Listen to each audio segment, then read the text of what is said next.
denying of self. You see, before I got married, I lived in Fort Lauderdale. I had a two-bedroom apartment. It was brand new. It was nice.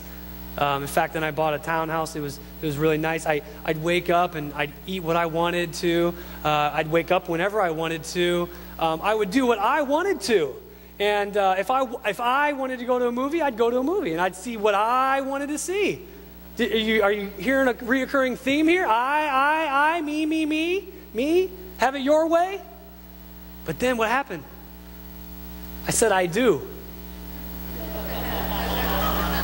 Now, I don't know if you guys know this, but when you said I do, you know what you really said? I don't. I deny.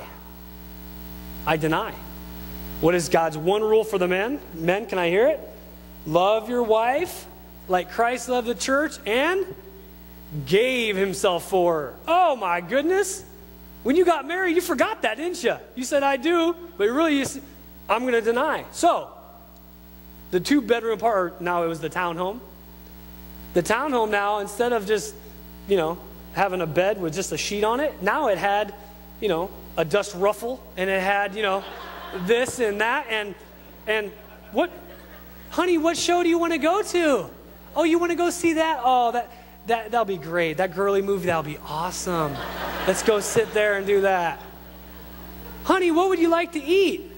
You don't like meat? You don't like steak? Oh, that's okay. We'll have a little pasta.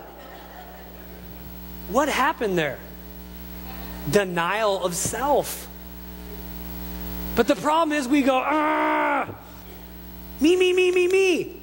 I want the steak. I'm going to go see the movie. And listen, receive that. That's an opportunity for us to grow in denial of self. If we're really wanting to move forward, when your wife or your husband is irritating you, Lord, what a great opportunity to grow in denial of self. Thank you. I'm telling you, if we can live like that, huge. Denial of self has many, many applications. Yesterday, I had the great privilege of doing a little babysitting.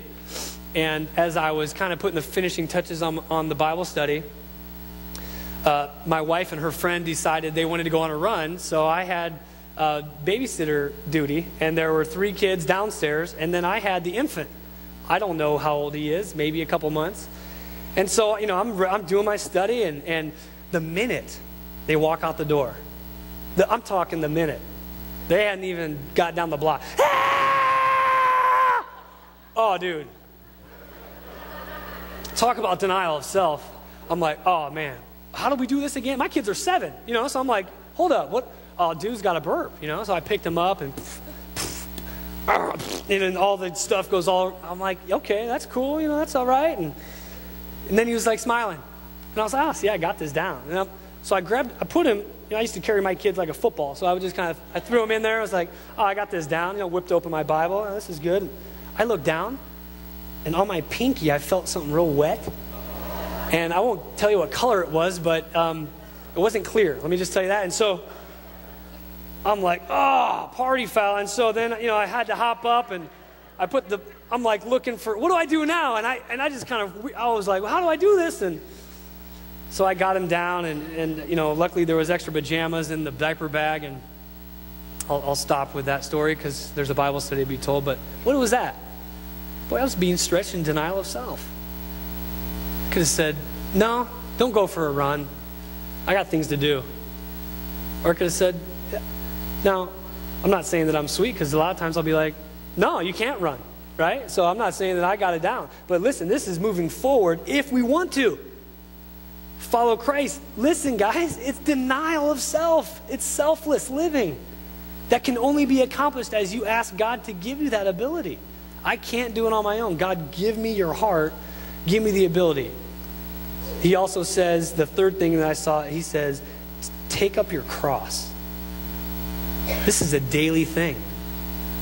This is a daily, when I open my eyes in the morning, God, I love you very much. Thanks for another day. Please just kill me off today, man. Remove me from the equation. Because if I'm in the equation, it's going to be bad news.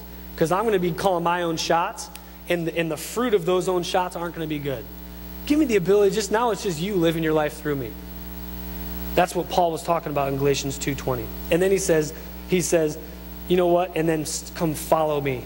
Come follow me. Back in John 12, and that's really how he finishes up in verse 26. Back to John 12. He said, you know what, man? Like, if anyone serves me, let him follow me. The best way to follow Jesus is to open this Bible and to see what he says. See what he does, and then follow him. Ask God to give you the power to follow him. Verse 27. Let's continue on. Now, Jesus is talking here. Now my soul is troubled. And what shall I say? Father, save me from this hour? But for this purpose I came to this hour. Father, glorify your name. Can you imagine being Jesus at this point? From day one, he knew what his mission was. He was literally born to die. He was on a rescue mission we talk about. From day one, he knew he was God in the flesh. He was going to grow up, and he was going to take the wrath, the full wrath of God that you and I deserve to pay for our sin upon himself. He knew he was going to have to be killed on a cross. One of the most brutal deaths and most humiliating deaths anyone could suffer. And so he says, man, my soul is troubled. What shall I say? Father, save me from this hour? In other words, should I just hop out of this right now? He's like, no way, man. There's no other way. If I don't go to the cross, if I'm not beaten and bruised for my people, there's no way. I'm the only one that's going to be in heaven. There's no one going to be able to gain access. He says, no way. Now, Father, glorify your name through this. So a voice then came from heaven saying, I've both glorified it and will glorify it again. Can you imagine? That came from heaven. I have both glorified it. I mean, right there, amongst all the people. Verse 21, therefore the people stood by and heard it, said it had thundered. Others said, man, an angel has spoken to him. And Jesus clears up the confusion. He says, this voice did not come because of me, but for your sake. Just another continual proof that he was God in the flesh. Continually. Now this is the judgment, verse 31, of the world. The ruler of this world will be cast out, Satan, basically. And if I am lifted up from the earth, signifying, being on the cross, I'll draw all people to